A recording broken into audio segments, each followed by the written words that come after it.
Olá, pessoal, bem-vindos ao podcast Escolha, Mudança e Ação. Você está comigo, Simone Milassas, e hoje eu tenho meu amigo, colega, sei lá, uma daquelas pessoas que você faz várias coisas diferentes. Eu tenho muita diversão ao redor do mundo, Dr. David Cubas. Obrigado por estar aqui. Obrigado por me receber no seu podcast, Simone. Eu estou muito honrada em ser seu convidado novamente.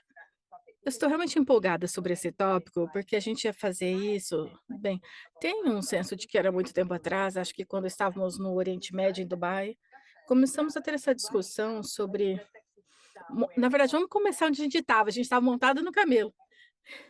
Sim, estávamos montados no camelo. Assim como se faz, a gente estava cavalgando num camelo, David sentado atrás de mim, e claro, David e eu estamos extrapolando, sabe, criando, fazendo perguntas um para o outro, etc. E ele começa a falar sobre esse documento que ele escreveu, que não estava em inglês, e obrigado, na verdade, ele pediu para traduzir para o inglês para mim. Esse documento que ele escreveu, e eu vou tentar descrever o que é, por exemplo, tem algumas perguntas que foi escrito sobre leis, impostos de acordo com a lei da Sharia. É assim que se diz? Sim, lei Sharia. É a lei islâmica. Ok. Finanças islâmicas. Ok, qual é a razão para ter escrito isso? Bem, como você sabe, eu sou um advogado, David diz, e eu estava trabalhando para financiar aeronaves desde que eu comecei a minha clínica, o consultório de advocacia, e até meados de 2003, 2004, o Oriente Médio precisava de financiamento para as aeronaves, mas de acordo com a lei Sharia, financiamento do sistema banqueiro no mundo islâmico é muito diferente do que o baseado no europeu ou no Oriente, no Ocidente. Então, bancos, empresas de advocacia, todos esses, sabe, consultores superinteligentes surgiram. Vamos surgir uma estrutura financeira islâmica que permite financiar grandes aviões de acordo com o princípio da lei Sharia, que é o sistema bancário islâmico. E não estava ciente, eu fui apresentado a isso, e anos depois, um cliente meu do Oriente Médio queria financiar um projeto em Viena, imobiliário, de acordo com a lei Sharia.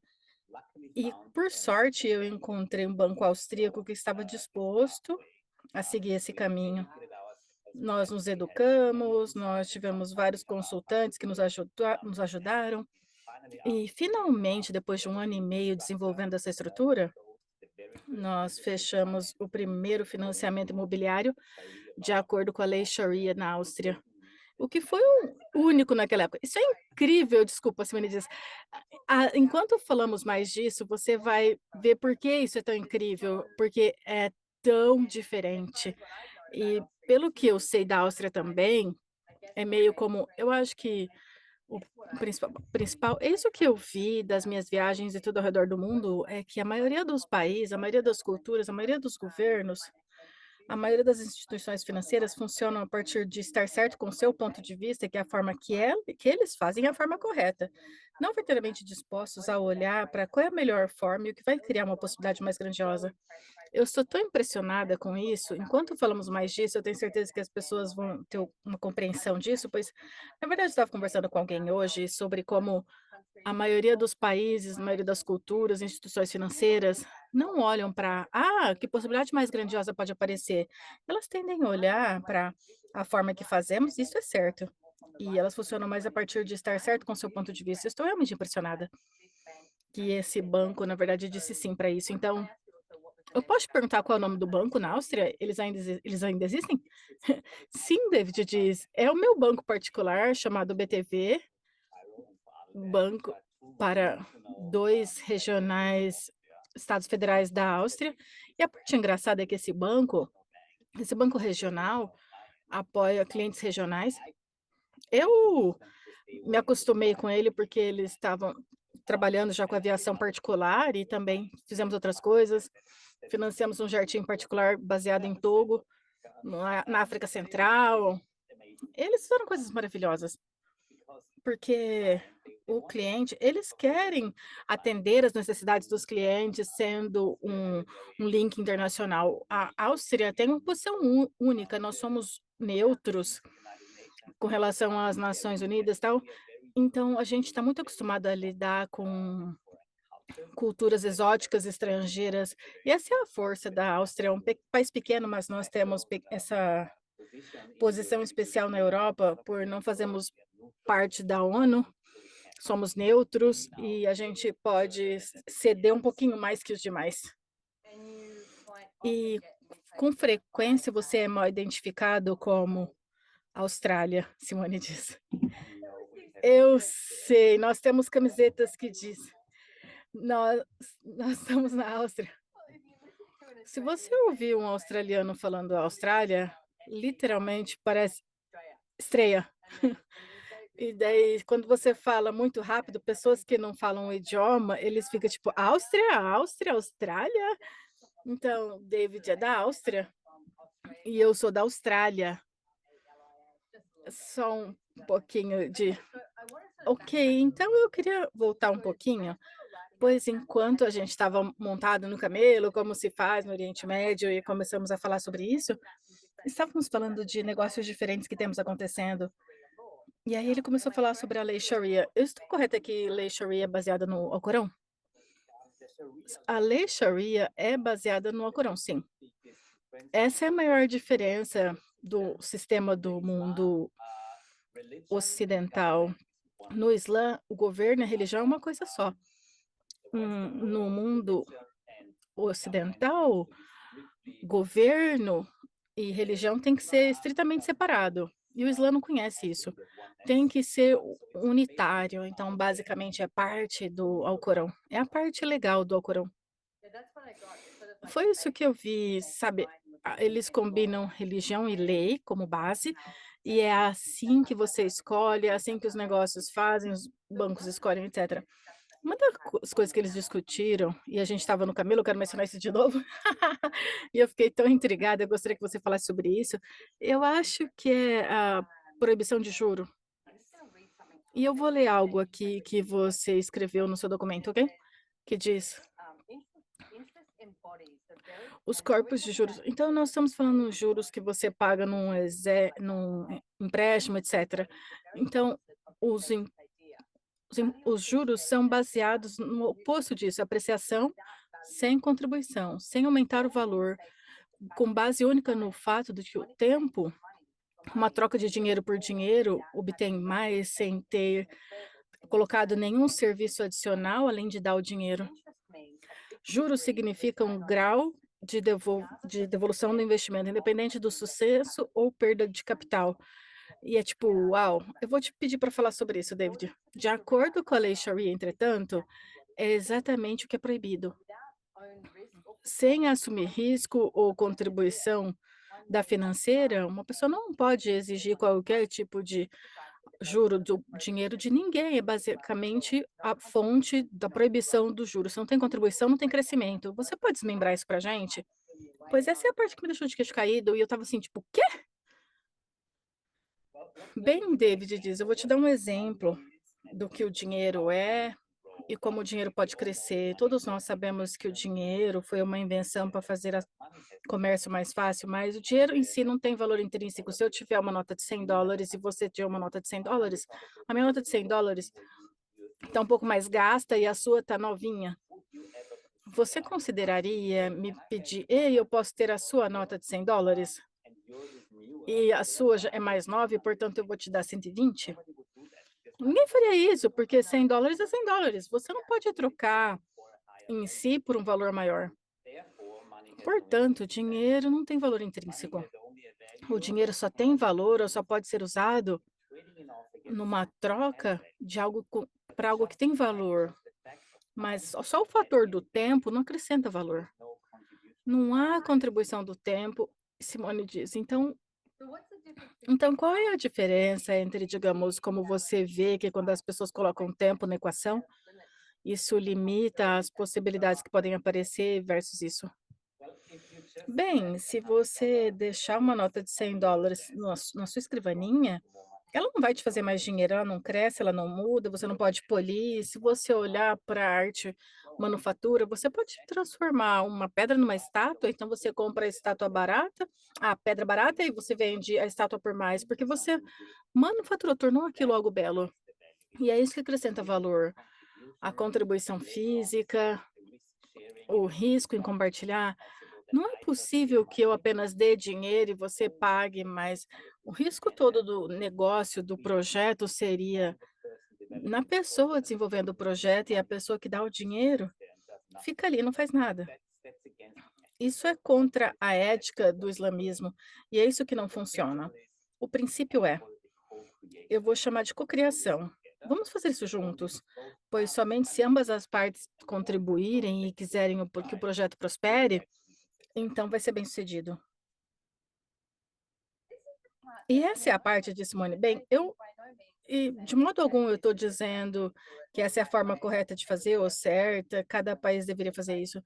Mas eu gosto da liberdade de escolha e etcétera, só que o que eu olhei para isso enquanto estava montada no camelo, te fazendo perguntas, falei: "Tem uma perspectiva tão diferente". Eu também vejo que tem outras partes da lei Sharia que talvez não sejam algo que eu gostaria e falava: "Nossa, isso vai funcionar". Mas o que eu notei, crescendo na Austrália, o que eu notei aqui, é realmente incomum ter uma grande conexão com seu banco. Não é algo que é comum, tipo, o banco, eles e nós. E para mim, a forma que você descreveu isso, e eu sei que você já lidou com isso, tem mais um senso de estamos nessa juntos. Sabe, eu estava tentando explicar para alguém, na verdade, a minha cabeleireira, eu estava explicando para minha cabeleireira, eu falei: "Você está numa piscina, ela está construindo uma piscina?" E eu falei: "Veja, se você tiver um empréstimo do banco pela piscina, esse é o empréstimo do banco, agora você está pagando o juro daquele empréstimo para o banco e você tem que pagar de volta em X quantia de tempo, o que quer que você tenha acordado. Agora, digamos que é o que está acontecendo na Austrália, e eu acho que no resto do mundo, meu amigo construtor disse: "Simone, a gente conseguia pagar o cimento em 3 dias, agora leva 30 dias, e se o dia que eles entregarem estiver chovendo, você não consegue, daí você tem que voltar para a lista de espera. Está levando muito tempo, digamos que você está construindo uma piscina e o cimento atrasa. Então, me corrija se eu estiver errada, mas a forma que eu vejo isso é, não é que então o banco ainda te cobra juro e você que está perdendo. Você ainda estão cocriando, vocês 2 estão nessa juntos, é para descobrir uma solução diferente, uma forma diferente, sabe, uma renda diferente e navegar isso de uma forma diferente. Bem, a ideia da Sharia, na verdade, é compartilhar o risco e o lucro. Vamos compartilhar. É mesmo meio uma coisa conjunta, esse é o termo legal. Vamos compartilhar o lucro, pois, por outro lado, se o banco só te der o dinheiro e você cria uma startup que você faz bilhões e o banco vai receber só 3% de juro, também não é lucrável e não é um risco que vale a pena compartilhar. Então vamos fazer isso junto e compartilhar o risco e também o lucro, e se algo ocorrer, então vamos resolver e seguir em frente. Como uma ideia de princípio do que a Sharia foi baseada, é claro, em 2023, seguindo adiante alguns anos, parece um pouco diferente, mas na realidade o princípio é risco e lucratividade. Vamos fazer isso juntos. E também o que mais me maravilha, sabe, as regulações padrão você não paga no mundo ocidental, você paga juro. O seu juro é 6%, mas se você atrasar, ele sobe para tipo 20% ou 8% mais. A lei Sharia, o princípio é, se o seu parceiro de negócio está com problema, você deve apoiá-lo a sair do problema ao invés de puni-lo com pagamentos mais altos. E é claro, isso é o princípio básico, mas a ideia, compartilhe o risco, compartilhe o lucro e vamos criar isso juntos, porque como muçulmano, na verdade, você deveria investir o seu dinheiro. É um dos princípios do que um muçulmano deveria fazer, investir dinheiro, aumentar sua riqueza, seja criativo com isso, ficar sentado ali poupando, não, não vai junto com os princípios do islamismo em geral. É aí que a religião e sabe, e o sistema jurídico se unem. Essa é para isso que você está aqui. Crie, contribua, cresça e passe adiante para a próxima geração. Mais ou menos a ideia por trás disso. Interessante, Simone diz. Você tem alguma informação sobre as estatísticas de como vão os bancos? Eles estão compartilhando o lucro também? Os bancos estão melhores lá? Bem, eu comecei quando fechamos um projeto em Viena, a gente fechou em 2007, e como a gente tinha a lei Sharia, e a gente não tinha juro, então quando o mercado caiu em 2007, colapsou, todo mundo estava desesperado, e o meu banco falou: "Ei, veja, eu estava olhando a estrutura que fizemos, e a gente não foi afetado, porque a gente tem o termo fixo, a gente não está baseado em juro, não está baseado nessa realidade", então a gente simplesmente continuou. A gente não foi afetado de modo algum.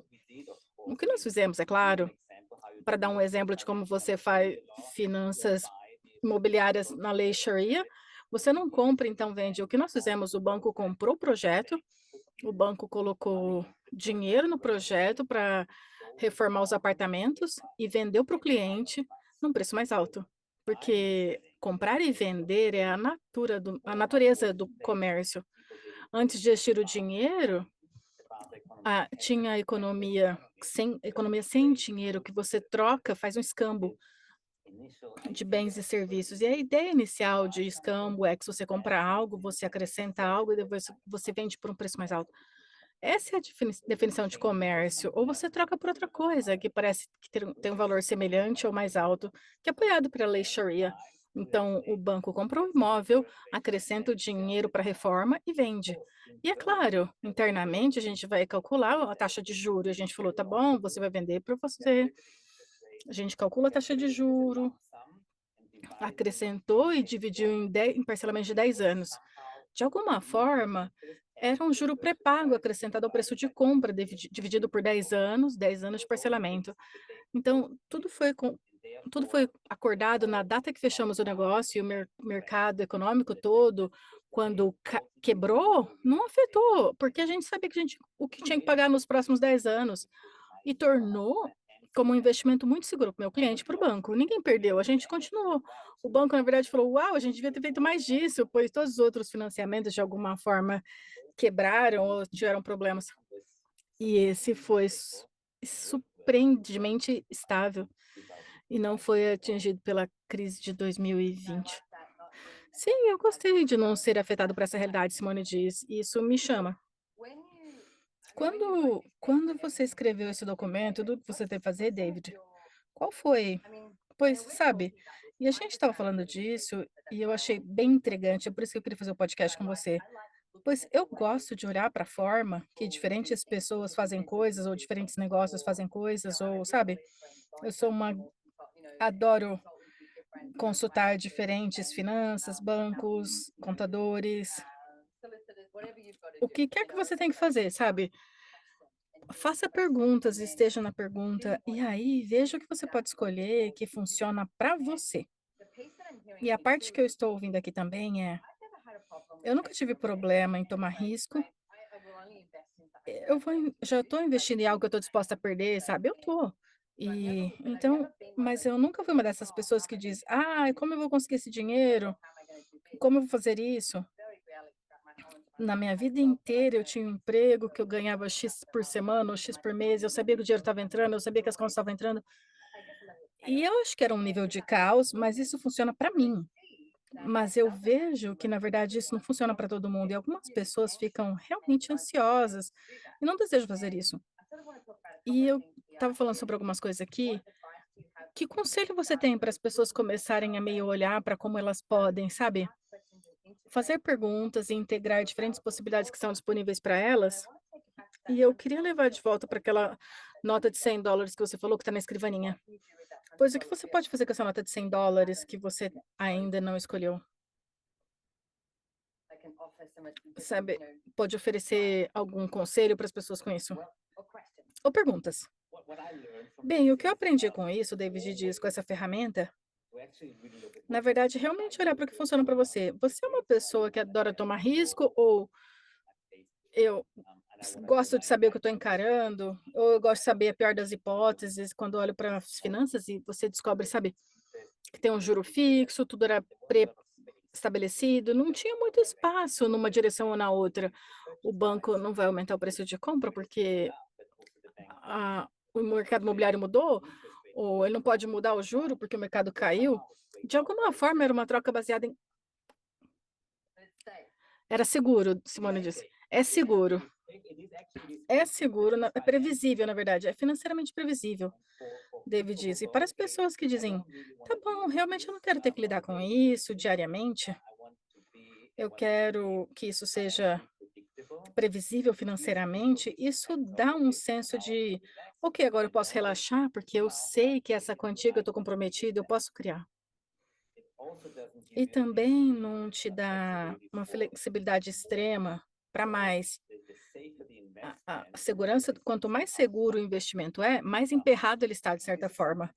Isso é algo que as pessoas têm que decidir por elas mesmas. Será que eu quero um investimento seguro, previsível, ou eu quero jogar, sei lá, com o mercado de ações internacional, ou eu quero entrar na montanha-russa da economia? Pessoalmente, eu aprendi, ou o que me mostrou, é que eu gosto dos 2. Mas eu não escolhi. Eu ia dizer isso. Eu gosto dos 2, Simone disse. Eu gosto dos 2, diz David, e para mim foi realmente claro quando eu investi no mercado imobiliário. O mercado imobiliário, quando funciona por aluguel, aumenta o aluguel extremamente não funciona, pois as pessoas precisam saber quanto que elas vão pagar, se é para o consultório, para uma família, para uma empresa. Eu prefiro, sabe, a segurança e previsibilidade do mercado imobiliário, pois desde que o inquilino pague, o empréstimo está sendo pago. Por outro lado, você realmente não pode ter 2, 3, 4 ganho de 400%. Você tem que entrar no mercado de ações, comprar algumas ações baratas se você quiser ter uma grande aventura, de grande risco, aquela aventura da montanha-russa. Eu simplesmente tenho 2 portfólios, eu tenho o portfólio da montanha-russa de alto risco e também eu tenho esse criação de riqueza a longo prazo, meio que um portfólio seguro, onde eu sei que realmente não dá para me quebrar. Mas sabe o que eu aprendi? É que de alguma forma, dividir todos os riscos, pois você não quer fazer um investimento que poderia acabar com a sua riqueza. Muitas pessoas que ganharam muito dinheiro, queria mais, estava só para o lado do risco, especialmente um desastre. Vem, te quebra, era um único investimento e foi ladeira abaixo e arrastou todos os outros bens com ele. Eu não faria isso. Eu preferiria ter alguns pilares de finanças e criação de riqueza. Eu não permitiria que um investimento arrastasse os outros pilares com ele. Sim, Simone diz, mas eu posso brincar com tudo, David diz. Simone diz: "Eu adorei isso, David. Muito obrigada pelo seu retorno nisso também. Eu quero acrescentar uma coisa. Porque eis onde eu vejo que as ferramentas de Access Consciousness entram, e como você pode olhar para tudo isso de uma forma diferente, porque se você está continuamente expandindo a sua conscientização, então você vai ouvir esse sussurro, sabe? Ah, isso, aquilo. Eu não tinha me dado conta até hoje que, sabe, o risco e o lucro tinha a ver com a lei Sharia também. E para mim, sabe, não sei, eu gosto da aventura, a exploração, de tomar mais do risco, mesmo que eu tenha alguns investimentos seguros. E eu sei quando o David diz futuro financeiro previsível, é previsível tanto quanto você sabe, Jesus Cristo, sabe, algo pode acontecer e tudo cair. A vida é assim. Mas eu também quero dizer, quando você está olhando para isso, e se você seguisse os sistemas que são valiosos e a informação, e essa é a parte que eu gostaria que todo mundo realmente entendesse. Leia coisas, converse com pessoas, ouça, veja o que está acontecendo e aí você escolhe por você. Eu vou te dar um exemplo. Eu sei que David e eu brincamos no mercado de ações, temos ações parecidas, sabe? E elas estão fazendo dinheiro, algumas estão, outras estão na baixa, mas eu estou fazendo dinheiro mesmo assim. Ambos estamos assistindo, vendo como essas empresas estão interagindo, que escolhas estão fazendo e decisões que estão tomando com diferentes empresas ao redor do mundo, todo esse tipo de coisa. Eu gosto disso, é divertido para mim olhar para isso. E eu não tenho um ponto de vista sobre o meu portfólio de ação cair ou subir. É claro que eu amo quando ele sobe, e daí no dia seguinte você fala: "Ah, isso é interessante", sabe, mas tá tudo bem. E eu também queria es pôr aqui, e se você está na pergunta e você soubesse que funciona para você, soubesse que funciona para você, não baseado em listar os pontos de vista das outras pessoas, porque você decidiu que eles estão certos, você está errado e eles sabem mais. Eu estou dizendo, ouça as outras pessoas e pega a informação que te chama quando você diz isso, sabe? E como exemplo, tem uma ação que eu comprei muito tempo atrás e comecei a investir há muito tempo atrás e meu contador me disse, toda vez que literalmente que eu gastava $100 e eu colocava ali e comprava mais, ela me falou: "Simone, para de colocar tudo em uma única cesta", sabe aquele dito colocar todos os ovos na mesma cesta? E eu estava tipo: "Aham", só acenava a cabeça, mas todas as vezes não fazia sentido para essa realidade. Todo conselheiro financeiro: "Ah, você não deveria fazer isso, deveria fazer assim". Toda vez que eu perguntava: "Compra, compra, compra, compra". E a conscientização e um saber que você tem, e cada um de vocês tem alguma conscientização. David e eu tivemos conversas anteriores sobre o quanto o mercado imobiliário nos chamou a vida inteira e ambos temos investimento no mercado imobiliário. Na verdade, nós temos um junto na Costa Rica, nos traz alegria, sabe? Então, o que te traz alegria com seus investimentos? E o que acabou acontecendo com essas ações baratas? Elas subiram, vendemos várias cotas e acabamos comprando, sabe, casa de alguns milhões de dólares no Rio, em Nussa, com Gary Douglas, Dan Heer, Brandon Watt e eu. E essa é a parte engraçada. Meu contador disse naquele momento: "Por que você não me falou disso?" E eu falei: "Você tá me zoando?" Eu falei, você ficou falando para não pôr dinheiro nisso. E isso apareceu. Então, o meu ponto aqui é: ouça todo mundo, mas escolha o que funciona para você. Seja quão louco, insano soe para qualquer outra pessoa. Escolha o que funciona para você, você que sabe. A minha forte sugestão é: nunca invista em nada, a não ser que você esteja disposto a perder. Sim, isso. Nunca invista em nada que não está disposto a perder, diz David. E tem que ter algum tipo de interesse pessoal no que você faz. Eu sempre noto que quando eu começo a pesquisar e eu perco a noção do tempo, 3 horas passaram, eu nem notei. É isso que eu falo, tá bom, isso é verdadeiramente interessante para mim, é aqui agora eu descobri. E é aí que eu coloco a minha atenção, pois eu quero que meus investimentos sejam divertidos, alegres para mim, eu não quero que seja um trabalho duro. Assim como meu trabalho, eu não vou para o trabalho, eu vivo e desfruto do que eu faço e o mesmo se aplica a investimento. Tem que ser isso, sabe? Oh, meu Deus, é tão divertido, eu quero saber mais sobre isso. E isso te conecta automaticamente, você segue o que funciona para você, não há forma certa ou errada de investir, essa Sharia, finanças, não é uma forma de fazer, é uma opção, é uma informação incrível que está disponível. Eu até comecei a aplicar esses princípios a outras finanças. Recentemente eu financei um imóvel que eu falei: "Espera, eu posso pagar os juros adiantado? Posso ter o juro fixo e pagar adiantado?" Porque daí eles têm que descontar isso. Como eu tinha o dinheiro e eu precisava da dedução fiscal, eu ganho informação de todos os lugares, daí eu digo: "Ok, como eu posso aplicar isso? Eu posso usar essa informação com o que verdadeiramente funciona para mim?" E eu acordo todas as manhãs: "Uau, que outro dia maravilhoso." Eu gosto da montanha-russa, mas eu não gosto de preocupação, e o que eu mais gosto é de me divertir com tudo o que eu faço, e é assim que eu acrescento todos os meus investimentos. E essa descoberta da lei Sharia, como toda outra parte do mundo faz finanças, isso abriu tantas possibilidades que eu estava tipo: "Uau, isso existe." Esse desejo natural para mais informação, e agora eu aplico, já que funciona para mim. Sim, Simone diz, e eu acho que é isso que eu e David temos em comum, escolher pela alegria, pela diversão e o que de fato funciona para você. E tem alguma sugestão ou conselho que você tem para as pessoas, sabe? Eu acho que começa a se educar mais financeiramente, e onde elas podem ir, ou o que elas podem olhar, e etc. Qualquer coisa. Bem, David diz, eu notei que muitas pessoas pensam que se elas pegarem um empréstimo, elas estão endividadas. Isso não é verdadeiro. Você pode olhar para o empréstimo como uma contribuição para a criação da riqueza. Eu recomendo muito que você vá e peça um empréstimo. Conversa com o banco. Ei, eu posso ter um financiamento para isso? E permita que o banco explique para você. Essa é a opção um, essa é a opção 2, e vai para a pergunta. Peça por mais, isso não funciona, tem uma outra opção. Bancos ainda são fornecedores de serviço. para começo de conversa. Então, não hesite em pedir ou perguntar, eles estão lá por você, vão te dar informação. E uma vez que você tem informação, você pode fazer uma escolha e ver se funciona para você. Mas não perguntar, senão eles não vai te dar nenhuma informação, não vai te levar a lugar nenhum. O primeiro passo, a primeira abordagem, experimenta. Na pior das hipóteses, você vai ter uma proposta financeira que você não vai aceitar, e o banco não pode te cobrar por criar uma oferta. Isso é parte de qualquer investidor. Você cria uma oferta e o banco pode aceitar. Até lá, cada fornecedor de serviço, todos vão oferecer a primeira conversa de graça. Então, você não vai usar isso para quê? Para ver como funciona. E você sempre pode falar: tá, funciona, é divertido?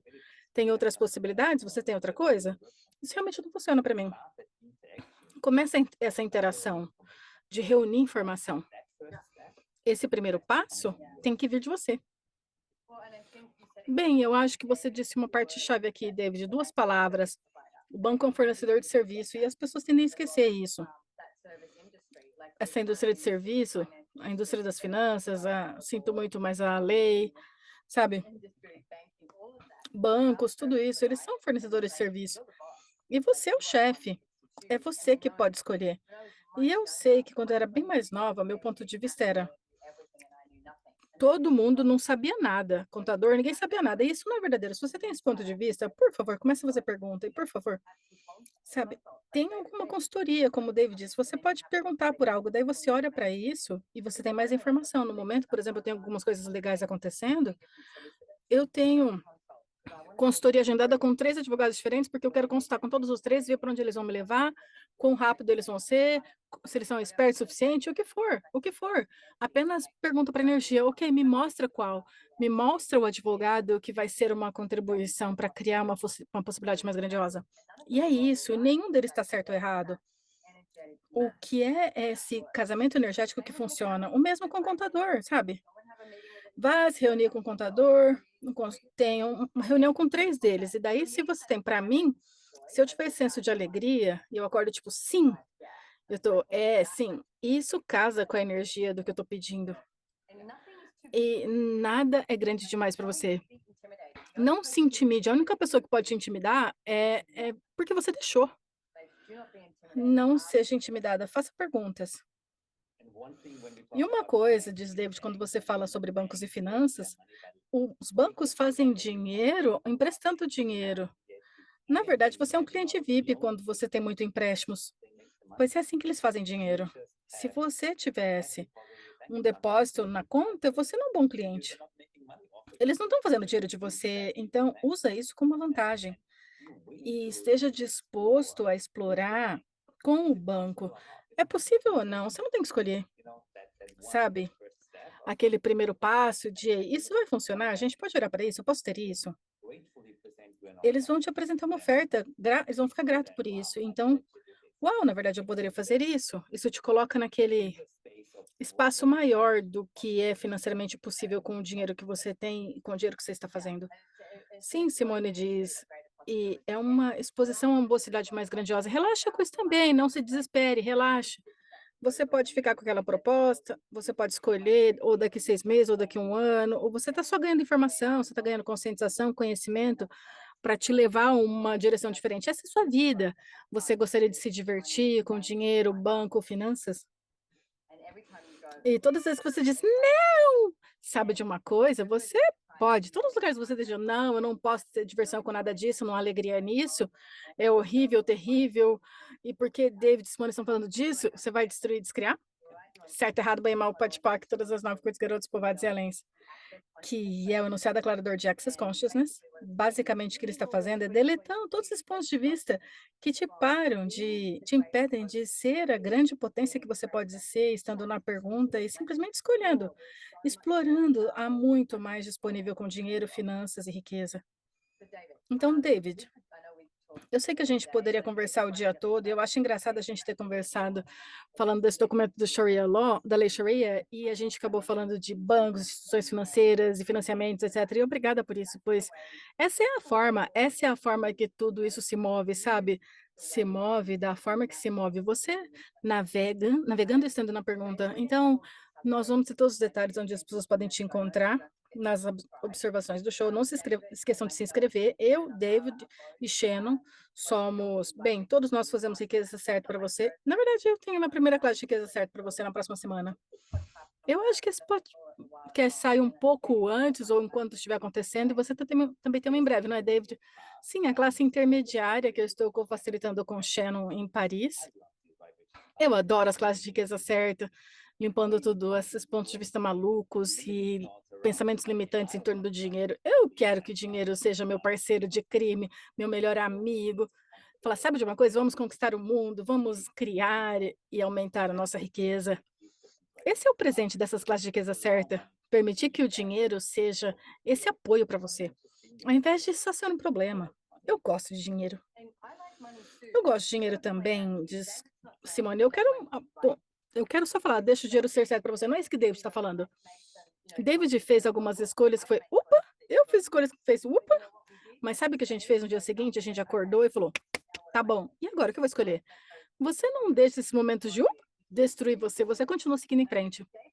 David e eu, nós também temos uma classe chegando, e essa é a primeira. A gente está falando disso desde sempre.